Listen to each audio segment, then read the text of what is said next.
Hey everybody. Sorry I couldn't make it today, but I know you'll have a lot of fun adding textures to your art paper. So we want to paint both sides of our art paper with fun textures. This is going to give us some really nice paper to work with when we make our flowers, give it a little bit of fun, a little extra variety. So our goal today is to try to be really creative with using different colors and different types of strokes and lines to make all sorts of different textures on our paper. And part of our paper can be the base for our flower, like a square of our art paper. And then we'll still have this end left over to cut up pieces to make relief paper folding. So you want to fill both sides of your paper if you can, but this at least fill both sides of like one end so that you can, when you use the folded part, it'll have color on both sides.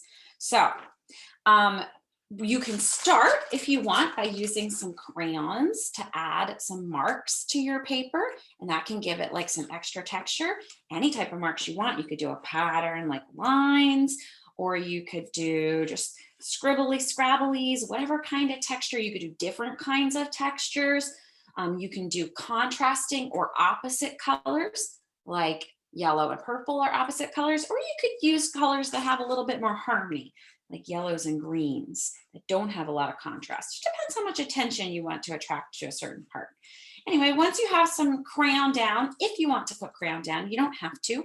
You're going to fill the paper with color all the way to the edges. And if you have some white spaces in between and that's part of your texture, that's okay.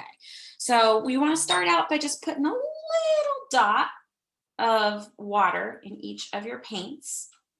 And then you can use that brush and rub with all different colors. And you can use a wetter brush if you want to create more color blends. You can do all different kinds of strokes. So you could do long strokes like this, or you could do dabs. You can mix your colors all up, or you can do them in spots or stripes or zigzags or spirals, whatever you want. Kind of like when we did the background for our self-portraits. Or if you want to, you can use some dry brush techniques. So you would want to get most of the water out of your brush. You can even just squeeze it with your fingers, kind of separate your bristles. And when you use a dry brush, you can get all sorts of textures and lines. So if I like dip my tip in here, you can see I can make all sorts of fun textures. I can flick, I can dot, can do all sorts of fun stuff, and you can experiment and figure out even more different kinds of stuff. The key is that if you want to do dry stuff like this, you have to make sure that the paper is also dry, because if you do it on wet paper, it'll just kind of bleed together. So you could do some wet stuff and then come back and do some dry brush stuff on top, or you can just do it on white paper and have some of the white spaces be part of your texture. The important thing is that you want to fill up the whole paper. So make sure you have your newspaper or I have plastic underneath your paper so that you're not making a mess. Go over your edges. And when you've filled up one whole side, you're going to flip it over and do the other side. If you don't finish the whole other side, that's okay. But you at least want to finish like a third, because the rest of it can be this can be the background for our paper relief flower, like one square of this paper. So this just gives you some fun textures to work with, not even necessarily that you have to use them, but it's a lot of fun. So give it a try, and I will see you next week to start on our paper relief flowers.